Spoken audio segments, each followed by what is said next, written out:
Cada dia llancem la brossa als contenidors. De vegades, fins i tot veiem com se l'emporta el camió de recollida. Però què passa després? Si algun cop us heu fet aquesta pregunta, pareu atenció. Ara rebreu respostes a alguns dels interrogants habituals sobre el sistema de gestió de residus municipals a l'àrea metropolitana de Barcelona. A més, coneixerem una mica millor tot el que cal fer per tractar els residus del contenidor de resta, el gris. Veurem la feina de la planta integral de valorització de residus de Sant Adrià de Besòs i parlarem de com podem contribuir tots a disminuir els residus i gestionar-los millor.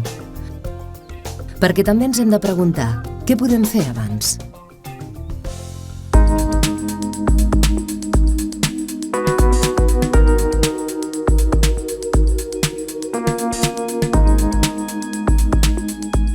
La recull l'Ajuntament i l'àrea metropolitana de Barcelona la gestiona.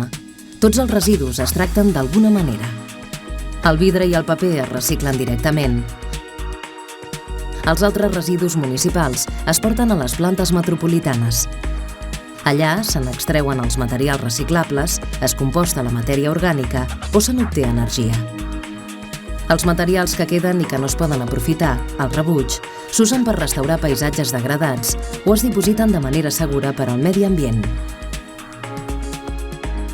Aquest sistema de gestió de residus municipals s'estableix al PMGRM, que té els objectius següents. Prevenir la generació de residus, reciclar-ne el 50%, tractar-ne el 100%, inclosos els del contenidor gris, gestionar bé el rebuig. Aquests objectius concorden amb les directrius de la Generalitat de Catalunya i de la Directiva Marc de Residus Europea.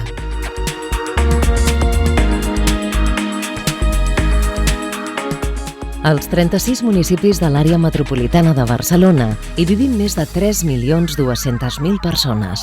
Cadascun de nosaltres genera una mica més d'1 quilo de deixalles al dia. És a dir, en total, cada any cal tractar-ne al voltant d'1,5 milió de tones. Això són força residus. A més, molts es poden aprofitar com a matèries primeres per a nous productes o per generar energia, i així evitem extreure més recursos de la natura. Per tot això, els residus es gestionen d'acord amb la jerarquia següent. Primer, prevenir-ne la generació. Després, reciclatge i compostatge. A continuació, valorització energètica. I com a darrera opció, deposició controlada. La recollida, que fa cada municipi, es paga mitjançant taxes municipals. El tractament que fa l'àrea metropolitana de Barcelona es paga majoritàriament amb la TMTR, la taxa metropolitana de tractament de residus. També hi contribueixen els fabricants d'envasos i d'altres residus amb sistemes integrats de gestió.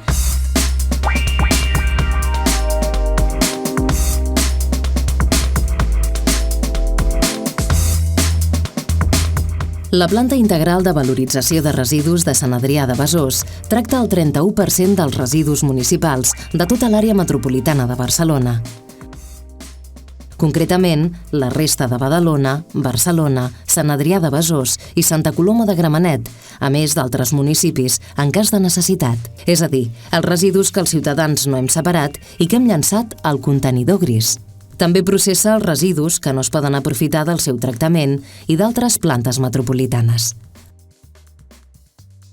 Es dedica a extreure els materials reciclables de la resta i a generar energia de dues maneres diferents: cremant biogàs i cremant els residus que no es poden aprofitar.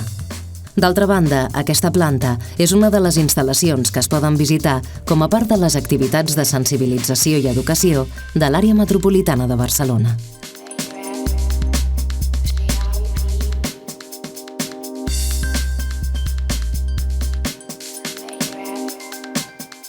Al contenidor de resta, el gris, només hem de llançar-hi coses que no tenen un altre tipus de recollida, com ara ceràmica trencada, pols d'escombrar, borilles o bolquers. Malauradament, no sempre ho fem així, i el contenidor s'omple amb materials reciclables i molta matèria orgànica. Aquest és el motiu pel qual els podem extreure de la resta. Tanmateix, el procés, que es coneix com a tractament mecànic i biològic, no és gens fàcil. Vegem-ho. Per aprofitar els residus del contenidor gris, primer cal separar-los. D'una banda, la matèria orgànica, de l'altra, els materials reciclables classificats. El que queda és el rebuig d'aquest primer tractament i és el material que no es pot aprofitar. Hi ha punts en què els treballadors de la planta trien els materials a mà, però la feina principal la fan diverses màquines. Per exemple, garbells que separen per mida,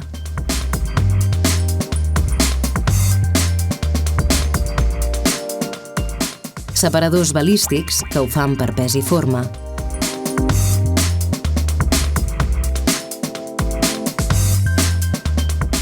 electroimants que treuen el ferro,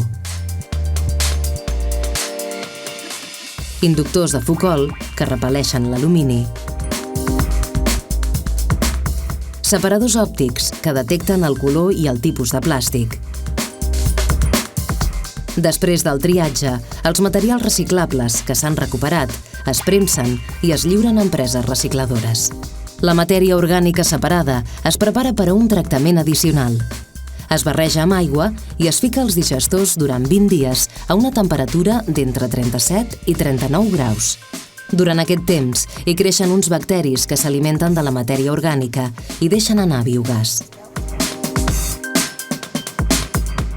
El biogàs és una barreja de metà i CO2 que s'usa com a combustible de 3 motogeneradors.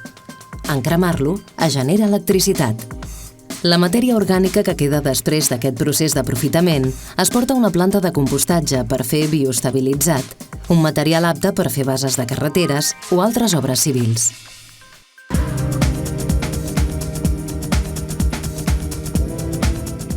Recordeu que després de separar els materials reciclables i la matèria orgànica quedava un material inaprofitable? Doncs aquest rebuig del tractament mecànic i biològic és el que es crema a la zona de valorització energètica. Es passa mitjançant una cinta soterrada fins al fossat d'aquesta zona. Un cop allà, un treballador l'introdueix en un dels 3 forns amb un pop.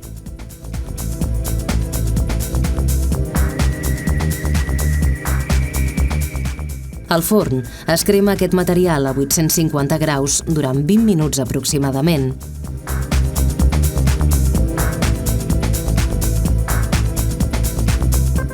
Els gasos calents que es desprenen s'usen per escalfar aigua fins als 400 graus a la caldera. El vapor d'aigua es fa passar per una turbina, el moviment de la qual genera electricitat. Després d'això, el vapor encara segueix tan calent que s'usa per al sistema de climatització centralitzada de barri Districlima. Aquest sistema és una xarxa de tubs soterrats que porten calor i fred a nombrosos edificis dels barris del Poble Nou i el Fòrum de Barcelona. Però del forn no en surt només vapor, també en surten materials sòlids, les escòries. Es classifiquen en escòries metàl·liques i terres. Les escòries metàl·liques es reciclen i les terres es poden usar com a base per a carreteres i altres obres civils.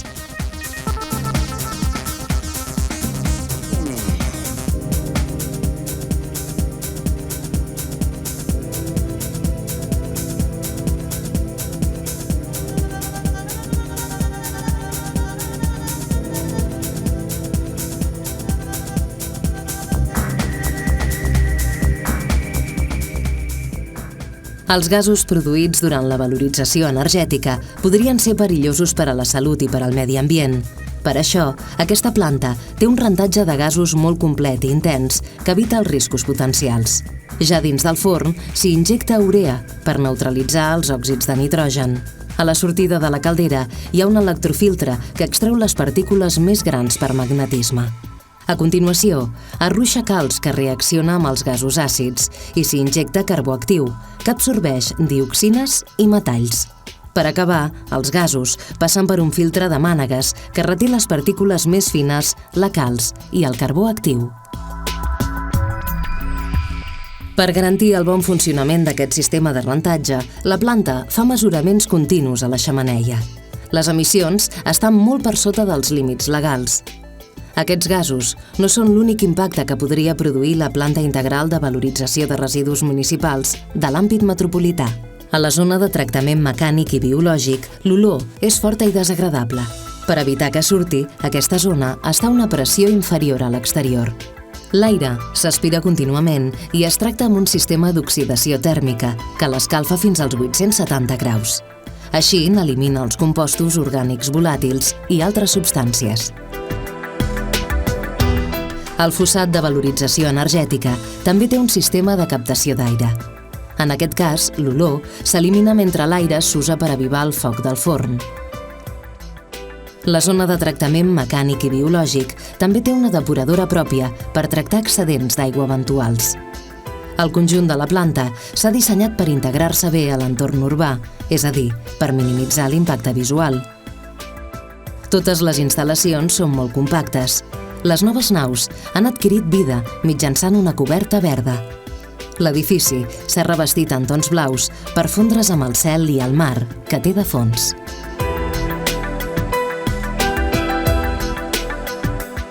Aquesta planta produeix una gran quantitat d'electricitat, l'equivalent al consum energètic de 100.000 persones durant un any. A més, l'ús d'aquesta energia evita l'emissió de 48.600 tones de CO2. D'altra banda, el tractament mecànic i biològic permet recuperar materials que no s'havien separat i enviar-los a reciclar.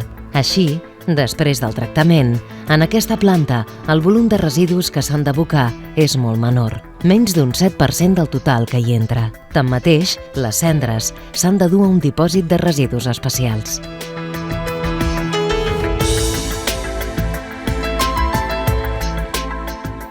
Ja heu vist que per separar els diversos materials de la resta amb màquines o a mà no és gens fàcil. Aquesta planta utilitza les millors tecnologies disponibles. Però tot i així, resulta molt més eficaç i econòmic si els ciutadans ho fem a casa. Us heu fixat en la quantitat de plàstics i altres materials reciclables que acaben entre el rebuig? Encara que generar energia amb els residus és útil i beneficiós, seria molt millor reciclar-los.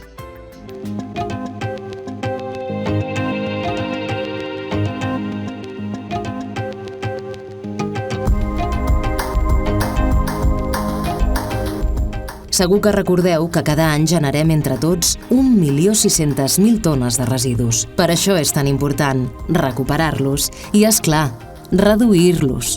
Si us voleu assegurar que els vostres residus s'aprofiten al màxim, separeu-los bé. Utilitzeu els contenidors correctament per desfer-vos-en i porteu a la deixalleria els residus que no tenen cap altre tipus de recollida al carrer. Recordeu, però, que a banda de separar, és essencial reduir la quantitat de residus que generem.